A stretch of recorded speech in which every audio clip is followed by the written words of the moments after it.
Apa yang akan kamu rasakan kalau tahu bahwa kamu adalah incaran orang lain sebagai tumbal? Tapi yang terburuk, bagaimana jika orang itu adalah orang terdekatmu? Assalamualaikum warahmatullahi wabarakatuh. Berjumpa kembali bersama kami di channel YouTube Trend Horror. Baik, di konten kali ini saya akan kembali menceritakan sebuah cerita yang sangat menyeramkan sekali, yaitu dengan judul Tumbal. Bagaimana kisah selengkapnya? Yang baru bergabung di channel ini, jangan lupa didukung dengan cara di subscribe, di like, di komen, dan di share. Dan jangan lupa bunyikan loncengnya. Assalamualaikum Kak, aku berniat untuk share cerita kehidupanku di sini. Tapi mungkin untuk nama instansi perusahaan harus aku samarkan, karena aku sebenarnya gak mau orang yang aku kenal tahu jalan hidupku ini. Aku menikah di tahun 2018 lalu. Aku banyak berharap kepada orang yang menjadi suamiku, berharap terlalu tinggi padanya dan berharap tidak akan pernah sirna cinta kami. Tapi kenyataan yang terjadi justru sangat menyakitkan. Waktu dengan sangat cepat menunjukkan siapa suami dan keluarganya serta apa yang telah mereka perbuat di belakangku. Entah kenapa aku pun merasa menjadi perempuan yang sangat sial di saat itu. Aku mengenalnya 8 tahun yang lalu dan aku tahu dia sempat menaruh hati padaku, tapi aku tidak suka dengan pria yang lebih muda. Perlahan-lahan aku menghindar sampai akhirnya kami lost kontak dan dipertemukan 7 tahun kemudian. Dan di saat itu dia dengan berani mengajak aku menikah. 1 minggu di awal pernikahan dia mendapat tugas ke luar negeri. Maka aku pun tinggal sendiri di kontrakan yang jauh dari rumah orang tuaku. Awalnya aku tidak merasakan apa-apa, sampai ketika teman dari suamiku ini menghubungi dan meminta izin untuk tinggal di kontrakanku selama mereka tinggal di Jakarta untuk sementara. Dari sinilah aku semua terbongkar, semua terbuka dan semua menunjukkan sifat aslinya. Dengan senang hati aku menerima mereka dan menampung mereka sementara di kontrakanku. Rupanya kebaikanku adalah awal penderitaanku. Mereka tinggal selama 1 minggu tanpa aku menaruh curiga apa saja yang mereka lakukan di dalam kontrakanku ketika aku pergi bekerja. Tak terasa setelah 1 minggu akhirnya mereka pamit. Dan dari situlah aku mulai merasakan hawa yang luar biasa tidak nyaman di dalam kontrakanku. Aku bukan indigo, tapi terkadang aku bisa melihat keberadaan mereka. Aku seringkali merasa ada wanita yang mengikutiku dengan berjalan merangkak ketika aku berada di dapur. Dan di dalam kamar mandi aku merasa ada pocong yang tengah mengawasiku. Tapi aku masih anggap itu angin lalu atau rasa ketakutanku saja. Sampai aku benar-benar melihat sesosok perempuan berdiri tepat di depanku ketika aku baru saja berbaring di kasur. Saat wanita itu muncul, aku mencoba untuk tenang dan mengabaikannya sampai sosok itu pergi. Tapi rupanya belum selesai. Aku sangat sadar bahwa aku benar-benar diganggu ketika aku melihat sebuah tangan besar dengan kuku panjang yang hitam pekat meraih tanganku. Aku benar-benar merasa sangat ketakutan dan merasakan sesuatu yang salah. Tapi di saat itu aku tidak memberitahukan kondisiku itu kepada siapapun, termasuk keluarga atau bahkan suamiku, karena aku takut mereka khawatir. Aku merasakan sesuatu yang salah karena ketika pertama kali aku menyewa kontrakan tersebut, aku yakin secara hawa ruangan benar-benar dalam kondisi yang sangat aman, bahkan dari keberadaan makhluk-makhluk itu. Namun justru kini teror yang aku rasakan semenjak teman dari suamiku itu menginap. Aku beranikan diri untuk bercerita kepada pamanku yang dia memang ahli dalam hal tersebut. Dia hanya berkata ada yang tidak suka padaku dan berniat menghancurkan rumah tanggaku. Tapi siapa? Saat itu aku teringat kepada kakak iparku. Karena sebelum acara pernikahan, aku tidak tahu apa yang terjadi. Tiba-tiba saja dia melabrakku dan mengatakan bahawa semenjak suamiku mengenal aku, dia sering membangkang dari kakaknya dan mengakibatkan mereka bertengkar sampai ibunya menangis.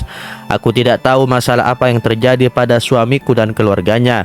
Bahkan ketika kutanyakan pada suamiku, dia tidak mau membahas masalah itu. Kuanggap masalah itu selesai karena aku meminta maaf pada kakaknya walaupun aku tidak tahu apa kesalahanku. Dan keanehan makin sering terjadi karena aku sering merasakan sakit di perut, pundak dan kepala. Anehnya, ini selalu terjadi mulai dari ba'da asar hingga maghrib. Karena sering ketakutan dengan kehadiran mereka di kontrakan, membuatku menyengajakan sering pulang telat di kantor. Sampai suatu ketika paman menelponku. Pamanku tiba-tiba menelpon dan menyuruhku untuk datang ke rumahnya di Bandung. Maka Sabtu Minggu aku pun pergi ke sana. Lalu tanpa ku minta, paman membacakanku ayat-ayat ruqyah hingga aku benar-benar merasakan sakit luar biasa di sekujur badanku. Sakit yang amat sangat hingga tanpa sadar aku menangis karena merasakan panas dan sakit yang belum pernah kurasakan sebelumnya. Bibikku pun berada di sampingku, menemaniku dan menyuruhku untuk beristighfar dan memohon ampun kepada Allah. Lalu paman memaksaku untuk meminum air bidara hingga aku pun muntah mengeluarkan isi perutku. Dan percaya atau tidak, yang aku keluarkan adalah cairan berwarna hijau dan kepingan-kepingan putih. Aku tidak tahu itu apa, tapi setelah aku diruqyah oleh paman, aku merasakan tubuhku benar-benar sakit. Rupanya banyak yang bersemayam di dalam tubuhku yang untungnya bisa dikeluarkan oleh pamanku. Jam 9 malam sampai jam 2 pagi, aku sangat tersiksa. Entah kenapa aku bisa merasakan semua itu. Semua selesai ketika paman memintaku mandi dengan air bidara. Aku benar-benar letih dan tidak memiliki tenaga sedikit pun. Paman bilang padaku, kalau seandainya aku lemah, ada kemungkinan bahawa aku sudah terbaring di rumah sakit begitu saja. Mungkin aku kuat karena Allah masih melindungiku. Dan yang membuatku terkejut, paman mengatakan bahawa ini semua akibat perbuatan keluarga suamiku yang tak suka padaku. Saat itu aku merasa seperti tersambar petir. Aku tak menyangka karena selama ini mereka sangat baik padaku, dan dengan kakak perempuan dari suamiku pun aku berpikir bahawa tidak ada dendam di antara kami. Kenapa semua seperti ini?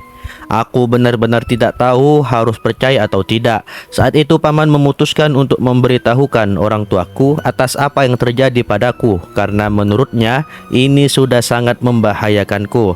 Aku tidak tahu harus berkata apa dan harus bagaimana. Aku tidak tahu harus berkata apa dan harus bagaimana. Aku ingin suamiku ada di saat seperti itu, tapi aku tidak tahu bagaimana reaksinya jika hal itu diketahui olehnya. Aku masih diam hingga esoknya ibu mertuaku menelpon.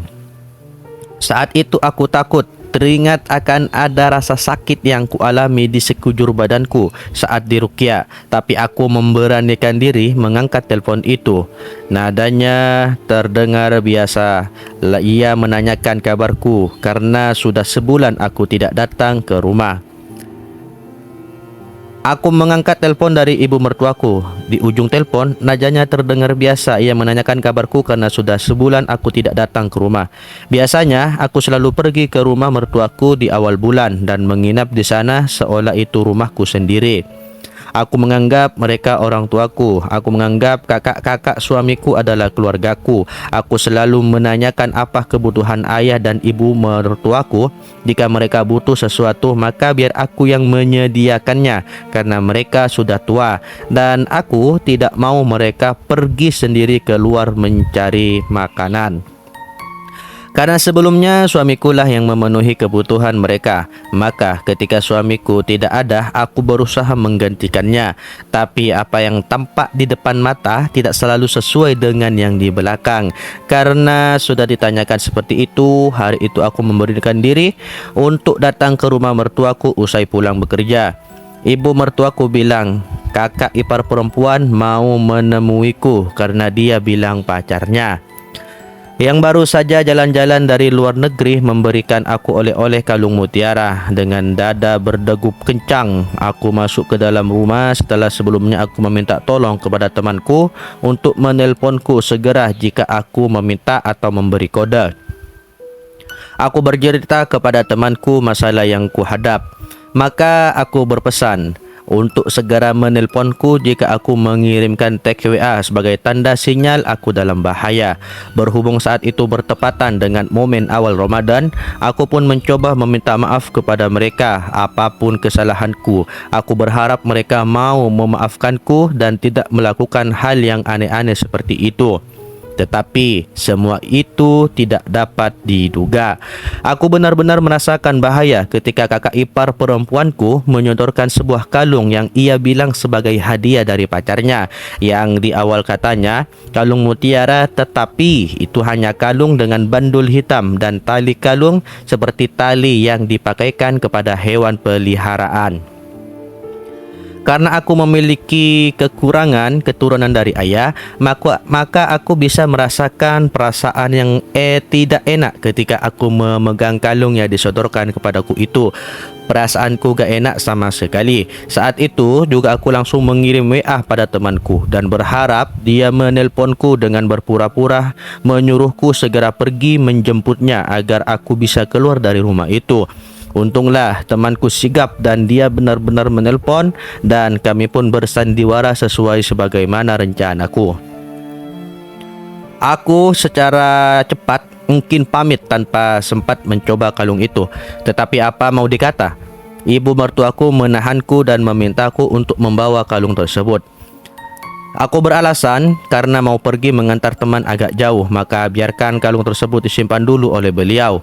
Aku beralasan takutnya hilang jika aku bawa.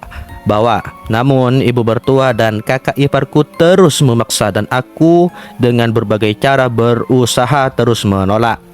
Merasa tak berhasil memujukku untuk mengenakan kalung itu, akhirnya ibu mertuaku memaksaku membawa air minum untuk bekal.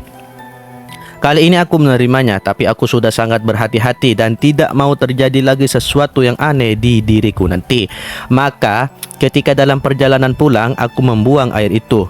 Sebelumnya paman juga sudah berpesan untuk tidak lagi makan dan minum apapun pemberian dari mereka. Dalam perjalanan pulang, aku sangat sedih dan menangis. Kenapa mereka begitu jahat padaku? Kenapa mereka ingin mencelakaiku? Apa salahku? Aku sudah berusaha tersebaik mungkin agar diterima keluarga mereka, tapi mereka begitu sangat ingin mencelakaiku. Maka yakinlah aku bahwa yang dikatakan paman semuanya benar, sampai aku benar-benar ingin suamiku segera pulang menemaniku. Aku ingin dia di sini ketika aku merasakan kekhawatiran. Aku ingin dia setidaknya memberikan aku kekuatan untuk menerima semua ini, menerima kenyataan pahit ini. Aku ingin bertanya kepada keluarga suamiku, apa salahku hingga mereka berniat membuatku sakit? Atau apakah mereka memang berniat membunuhku perlahan-lahan? Semua tanda tanya hadir dalam kepalaku dan aku tidak dapat lagi mengendalikan emosiku. Hingga akhirnya aku bercerita pada suamiku tentang apa yang terjadi padaku. Tapi aku mengatakan bahwa hal itu dialami oleh temanku. Aku ingin tahu apa pendapatnya jika hal itu terjadi padanya. Aku juga tidak bisa memberitahukan yang sebenarnya. Aku takut menyakiti hatinya jika ia tahu bahwa keluarganya sendirilah yang berniat menghancurkan rumah tangga kami. Saat itu paman menyarankanku untuk membersihkan semua bagian kontrakan yang aku tempati, cari di setiap sudut apapun yang mencurigakan. Aku pun melakukannya ditemani orang tua dan adikku. Tahukah apa yang kami temukan? Bungkusan kain kafan kecil-kecil berada di atap tempat kamarku. Ruang dapur memiliki ventilasi atap yang bisa dimasuki oleh satu orang dengan memanjat tembok. Adikku melihatnya dan berniat mengambilnya, tapi dilarang oleh paman karena siapapun yang memegang barang tersebut akan menjadi korban selanjutnya, bahkan sulit untuk disembuhkan. Kami terdiam. Maka paman sendiri yang menginformasikan bahwa dialah yang akan mengambil barang tersebut ketika di tengah-tengah Ramadan.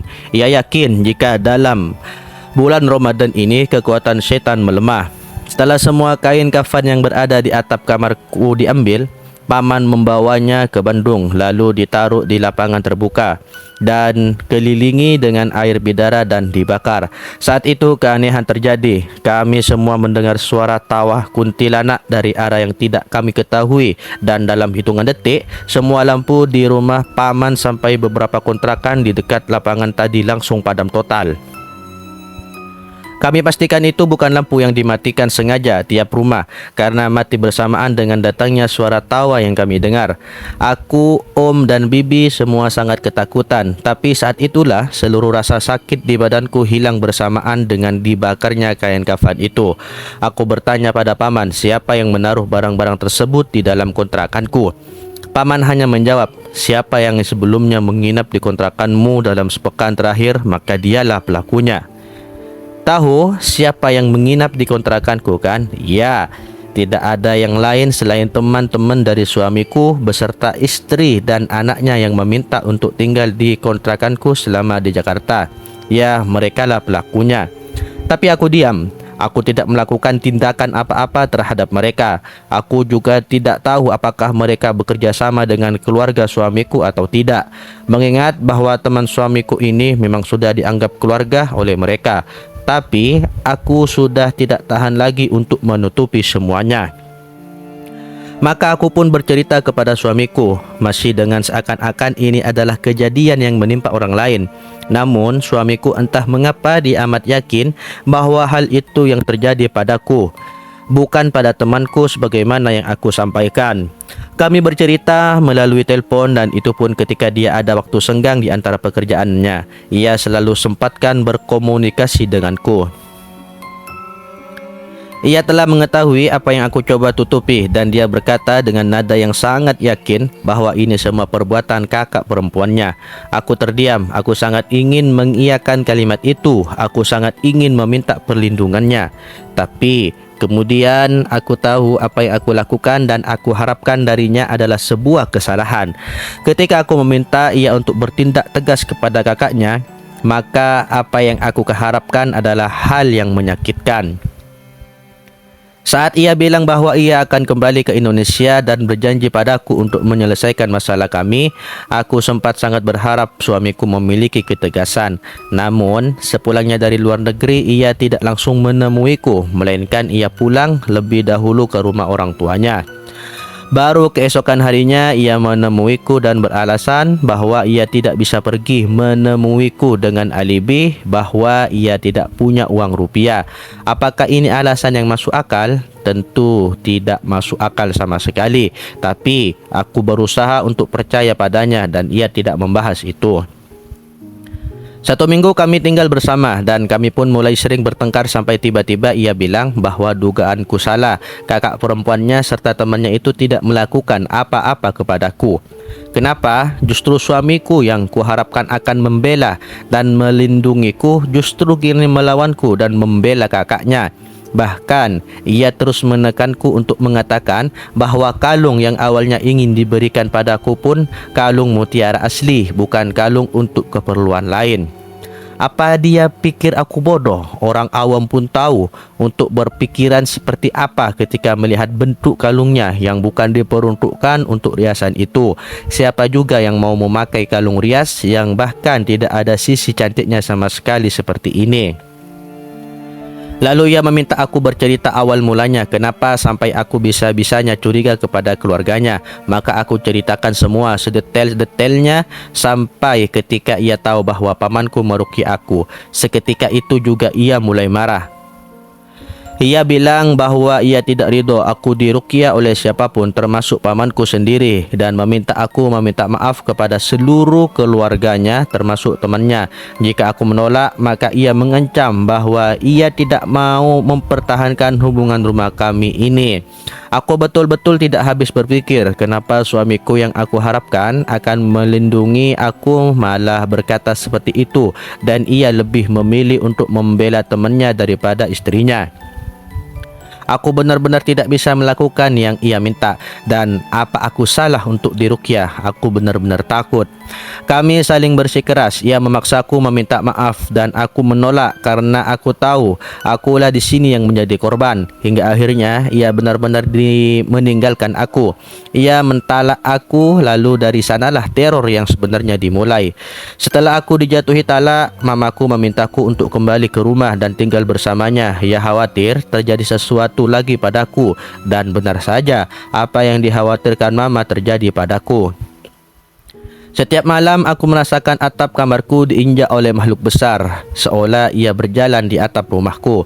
Setiap kali aku pulang bekerja, selalu ada sesosok perempuan yang ikut denganku. Bahkan berhari-hari ia menempel di belakangku dan tidak mau pergi. Pernah suatu hari aku pulang kerja dengan menggunakan jasa ojek online. Entah driverku dia indigo atau memang memiliki kekurangan. Dia mengatakan padaku bahwa ada yang mengikuti kami sejak pertama aku menaiki motor. Makhluknya juga gak cuma satu, ada perempuan, genderuwo, dan anak-anak. Di saat keadaan semakin tidak kondusif seperti itu, aku memutuskan kembali ke rumah paman. Di saat itulah ia membuka semua yang terjadi padaku, bahwa sejak awal suamiku mendapatkan aku dengan cara yang tidak baik. Ia menggunakan jasa dukun untuk membuatku jatuh cinta padanya. Dukun itu kemungkinan ia kenal dari temannya yang jahat itu yang menginap di kontrakanku. Medianya kemungkinan berasal dari fotoku. Suamiku mengambil fotoku dari Facebook dan menggunakannya untuk mengikatku agar aku tidak menikah dengan orang lain selain dirinya. Istilahnya gantung waris.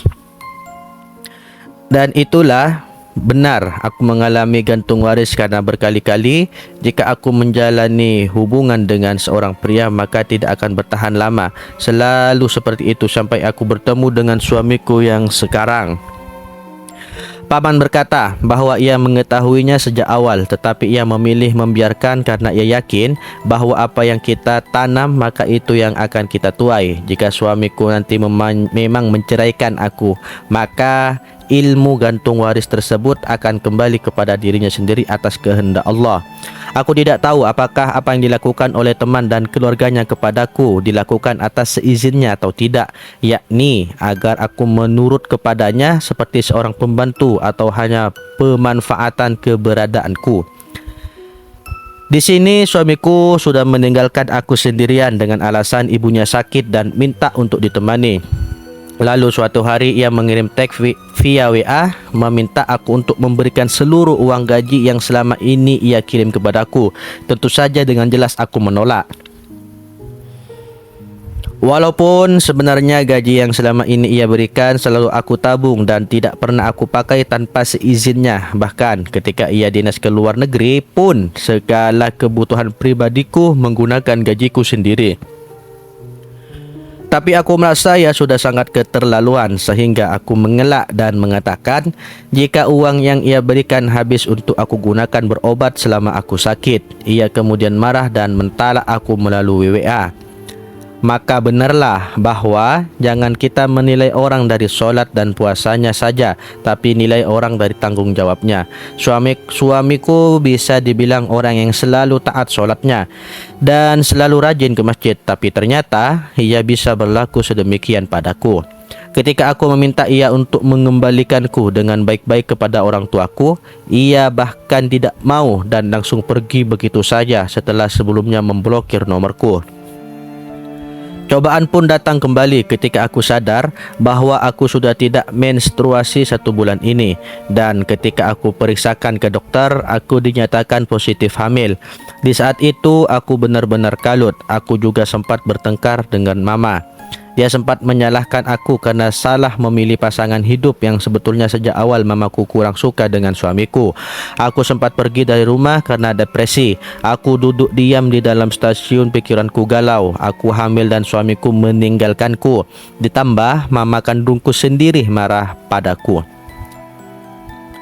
Aku sempat memberitahu salah satu kakak laki-laki suamiku atas kondisiku yang sedang hamil, tapi balasannya justru menghardik aku balik dan mereka sama sekali tidak percaya padaku. Aku pergi ke stasiun kereta dan duduk diam di sana hingga jam 11 malam tanpa tahu apa yang akan kulakukan. Sempat aku berpikiran hal negatif. Aku merasa benar-benar sendirian dan semua orang menjauhiku dan terpikirkan bahawa mungkin lebih baik aku mati. Aku ingin meloncat saja ketika kereta datang. Mungkin saja rasanya tidak akan sakit dan aku bisa tenang setelahnya. Tapi kemudian aku tersadar bahawa mati bukanlah jalan keluarnya. Bagaimana dengan anak ini yang bahkan dia baru hidup 1 bulan di dalam rahimku? Ketika itu temanku menelpon dan menanyakan keberadaanku. Rupanya pamanku yang memang mengenal salah satu teman dekatku menghubunginya untuk meminta bantuan mencari aku yang tidak kunjung pulang. Saat itu aku putuskan untuk menerima takdirku yang seperti ini dan kembali ke rumah. Tak lama surat pengadilan agama datang dengan keterangan suamiku meminta cerai dengan alasan-alasan yang sama sekali tidak pernah aku lakukan. Aku pun datang ke pengadilan, tapi sejak awal pengadilan hingga akhir ia tidak pernah datang sama sekali. Maka sidang pun dibatalkan. Rupanya suamiku ingin menggantung status perkawinan kami. Sementara aku pun berfokus terlebih dulu pada kehamilanku ini. Sangat sulit rasanya hamil sendirian dengan keadaan tanpa suami, ditambah dengan teror yang tak kunjung usai seperti ini. Kontrol kandungan pun aku lakukan rutin setiap bulan sendirian tanpa ada yang mendampingiku. Sakit, mual, susah semua aku lalui sendiri. Aku harus kuat karena ini demi anakku. Ketika hamil pun, keluarga mereka masih tidak berhenti menggangguku. Suatu ketika saat kehamilanku di usia 8 bulan, aku terbangun jam 2 malam pas. Lalu aku melihat ke arah pintu kamarku yang memang tidak pernah aku tutup berhadapan dengan ruang tamu yang lampunya dalam keadaan mati. Di sana aku melihat satu sosok besar hitam dengan mata merah menyala dan taring yang panjang di kedua mulutnya berdiri di ruang tamu. Ia semakin lama semakin mendekat ke arahku. Aku bacakan ayat kursi Al-Fatihah dan Muawwidzatain. Aku mencoba berkomunikasi padanya dalam hati sambil bertatapan mata dengannya. Aku minta ia untuk pergi dan ia hanya menggeram. Lalu ku minta ia pergi untuk kedua kalinya dan geramannya makin kencang. Aku pun merasa takut karena aku sedang mengandung. Aku bacakan ayat kursi, mencoba membaca dengan tenang dan ku minta kembali agar ia pergi. Awalnya ia tidak mau pergi kerana jika ia kembali ia akan dihukum oleh dukun yang mengirimnya. Lalu aku minta ia pergi ke tempat lain dan ia pun pergi, tapi aku tidak tahu ke mana ia perginya. Masa-masa kehamilanku sudah memasuki masa 9 bulan. Perutku terasa kian berat dan segala yang kulakukan sudah susah. Sesekali aku menangis karena harus menanggung ini sendirian. Anakku tidak mendapatkan kasih sayang ayahnya ketika di dalam perut ibunya. Singkat cerita, anakku pun lahir. Setelah kondisiku stabil, aku putuskan untuk menggugat cerai suamiku karena sudah 1 tahun ia tidak memberikan nafkah kepadaku. Demi kebaikan anak ini, mungkin kalau aku nyatakan bahawa ayahnya sudah meninggal ketika ia bertanya di mana ayahnya. Aku tidak akan mempertemukan mereka berdua walaupun ia adalah ayah kandung anakku. Biarlah jika aku berdosa, walaupun aku tahu suamiku mencari-cari keberadaanku dan anakku pasca mengetahui anaknya telah lahir. Dia mencoba menghubungi nomor bibiku dan meminta aku untuk tidak menghalang-halanginya untuk bertemu dengan anaknya.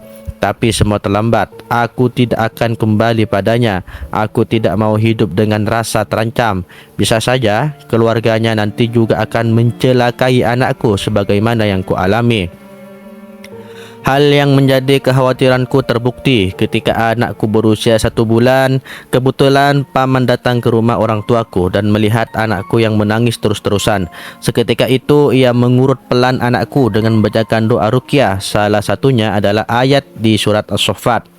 Seketika itu juga tiba-tiba muncul rambut-rambut hitam dari kulit anakku. Selain itu ada juga pasir hitam dan duri-duri halus bambu yang biasa kita temukan di pohon bambu yang kalau kita pegang rasanya gatal. Itu semua muncul dari tubuh bayi kecilku. Hatiku sangat sedih Seorang anak 1 bulan yang tidak mengerti apa-apa dan masih suci ini kenapa jadi sasaran mereka? Tidak cukupkah mereka menghancurkan hidupku dan kini merembet ke anakku satu-satunya? Paman mencoba membesarkan hatiku. Ia bilang anak kecil tidak akan bisa dijadikan korban tumbal karena ia memiliki 4 malaikat pelindung. Namun tetap saja aku menangis. Apa salah anakku? Ia bahkan tidak tahu apa-apa mengenai apa yang terjadi dan kenapa suamiku bisa setega itu. Walaupun mungkin yang ia lakukan itu hanya agar anakku rewel dan sehingga aku mengemis padanya untuk kembali padaku, tapi ini sangat keterlaluan hingga mengorbankan anaknya sendiri. Mungkin perceraian memang jalan satu-satunya agar kami lepas dari belenggu yang mereka buat. Selama kehamilan hingga kini, aku masih melihat berbagai macam makhluk dari perempuan sampai jin yang mereka kirimkan ke rumahku. Ditambah lagi sekarang kakiku sekarang pincang secara mendadak tanpa jatuh atau apapun karena ulah mereka. Paman bilang mereka menabur sesuatu di dekat kantorku. Jadi ketika aku melewatinya, maka sihir yang diberikan oleh dukunnya akan langsung menimpaku.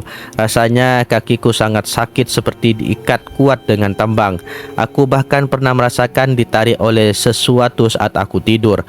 Jujur, aku lelah. Aku takut. Aku hanya ingin semua ini berakhir dan aku tidak lagi memiliki urusan dengan suamiku ataupun keluarganya lagi. Pamanku juga sempat menggambarkan sosok yang mereka kirim, berwujud burung api dengan tinggi melebihi atap rumahku. Sosok itu dikirimkan ke rumahku ketika aku memberitahu keluarganya bahwa anakku telah lahir, dan tak berapa lama muncul keganjilan pada anakku. Ia selalu menangis jika aku bawa ke dalam kamarku.